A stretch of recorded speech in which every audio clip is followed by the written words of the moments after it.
ഓം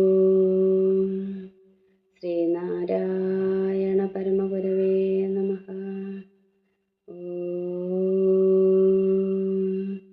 പരബ്രഹ്മസ്വരൂപനായ ഭഗവാൻ ശ്രീനാരായണ ഗുരുദേവ പാദകമലങ്ങളിൽ ശതകോടി പ്രണാമം. സജ്ജനങ്ങളായ പ്രിയാത്മ സഹോദരരെ, ഗുരുദേവനും കോലത്തുകരയും. ഈ വിഷയത്തിന്മേൽ ഇന്നത്തെ നമ്മുടെ അവതരണ വിഷയം ശിവകുടുംബത്തിൻ്റെ ചിത്രം. ഇപ്പോൾ നമ്മളിവിടെ അവതരിപ്പിക്കുന്നതെല്ലാം തന്നെ ഓരോരുത്തരുടെ അനുഭവങ്ങളാണ്, അനുഭവക്കുറിപ്പുകളാണ്. കോലത്തുകരയിൽ ഇന്നും വസിക്കുന്ന ഭഗവാന്റെ അനുഗ്രഹം വേണ്ടുവോളം ലഭിച്ച ആളുകൾ നൽകിയ അനുഭവങ്ങളാണ് നമ്മളിവിടെ പങ്കുവയ്ക്കുന്നത്. ഇന്നത്തെ അനുഭവം സുമൻ കേശവൻ എന്ന് പറയുന്ന കോലത്തുകര നിവാസി പറഞ്ഞിട്ടുള്ളതാണ്. കുളത്തൂർ ശ്രീനാരായണ സ്മാരക വായനശാല സ്ഥിതി ചെയ്യുന്ന സ്ഥലത്ത് മുൻപൊരു കാഞ്ഞിരമരമുണ്ടായിരുന്നു. കാഞ്ഞിരത്തിൻമൂട് എന്നാണ് ഈ സ്ഥലം അറിയപ്പെട്ടിരുന്നത്. അതിനടുത്തായി ഒരു തെക്കതും, അതായത് ഒരു ആരാധന മുറി ഉണ്ടായിരുന്നു. ആറാട്ടുവഴി ഒ കൃഷ്ണൻ വാദ്യാരുടെ കുടുംബത്തിൻ്റെ ആരാധന സ്ഥലമായിരുന്നു ഇത്. തൃപ്പാദങ്ങൾ കുളത്തൂർ സന്ദർശിക്കുന്ന അവസരങ്ങളിൽ ഈ തെക്കതിൽ വരുന്നത് പതിവായിരുന്നു. ഒരവസരത്തിൽ സ്വാമി തൃപ്പാദങ്ങൾ കൂടി നിന്നവരോട് അരുൾ ചെയ്തു, ഇവിടെ ഒരു ഗ്രന്ഥശാല നിർമ്മിക്കണം.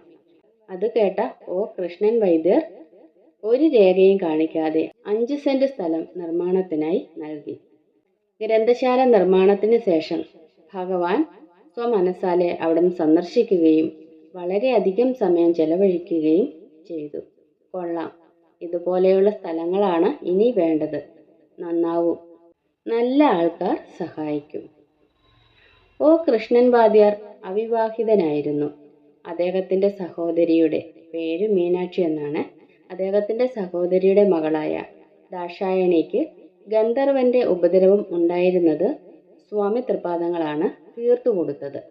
കൂടാതെ വീട്ടിൽ ഉപയോഗത്തിനു മുമ്പ് തേങ്ങയുടെ പുറത്തുള്ള നാരുകൾ നിശേഷം ചെത്തിക്കളഞ്ഞതിന് ശേഷം പാചകം ചെയ്യുന്നതാണ് നല്ലത് എന്ന് തൃപ്പാദങ്ങൾ അവരെ ഉപദേശിക്കുകയും ചെയ്തു. ഈ അമ്മ മരിക്കുന്നതുവരെ, അതായത് മീനാക്ഷി അമ്മ മരിക്കുന്നതുവരെ ഈ ഉപദേശം പാലിച്ചിരുന്നു. അയൽവാസികൾക്കും ഈ അനുഭവം പങ്കുവച്ചു. സ്വാമി തൃപ്പാദങ്ങൾ കോലത്തുകര സന്ദർശിക്കുന്ന അവസരത്തിൽ തലമുണ്ടനം ചെയ്തിരുന്നത് ക്ഷേത്രത്തിൻ്റെ കുറച്ചകലെ വടക്ക് ഭാഗത്ത് സ്ഥിതി ചെയ്യുന്ന താവറത്ത് ഭവനത്തിൽ വച്ചായിരുന്നു. തൃപ്പാദങ്ങളെ വണങ്ങുവാൻ നാട്ടുകാർക്കന്ന് അതിനടുത്ത് താമസിച്ചിരുന്ന കുടുംബ വഴി നൽകിയില്ല.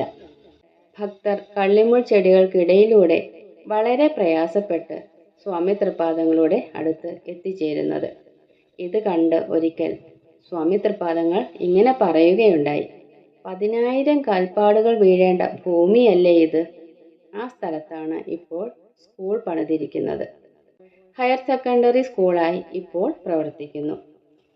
എൻ്റെ അച്ഛൻ്റെ അമ്മ ഗൗരിയുടെ അമ്മ പാർവതി, അച്ഛൻ കൃഷ്ണൻ, ഇവർക്ക് സന്താനഭാഗ്യം ഇല്ലായിരുന്നു. ഗുരുദേവൻ കുളത്തൂർ സന്ദർശിച്ച അവസരം പാർവതിയുടെ സഹോദരൻ ഗുരുവിനോട് സങ്കടം ഉണർത്തിച്ചു. ശിവകുടുംബത്തിൻ്റെ ചിത്രം ഭവനത്തിൽ വച്ച് ആരാധിക്കുവാൻ സ്വാമി തൃപ്പാദങ്ങൾ അരുളി. അതിന് പ്രകാരം പടം വാങ്ങി ഒരു ദിവസം അന്നദാനവും നടത്തി. ചെണ്ടമേളത്തോടെ ഗുരുദേവൻ തന്നെ ഭവനത്തിൽ ചിത്രം വച്ചു. അതിനുശേഷം പാർവതി കൃഷ്ണൻ ദമ്പതിമാർക്ക് 4 പെണ്ണും 4 ആണും ഉൾപ്പെടെ 8 സന്താനങ്ങൾ ഉണ്ടായി. തുണ്ടത്തിൽ ഭവനത്തിലാണ് ഈ സംഭവം.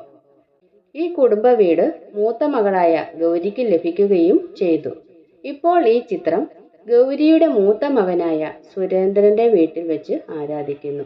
സുരേന്ദ്രന്റെ മകളാണ് ഞാൻ, അതായത് ഈ കുറിപ്പിന്റെ അവകാശിയായ സുമൻ കേശവൻ.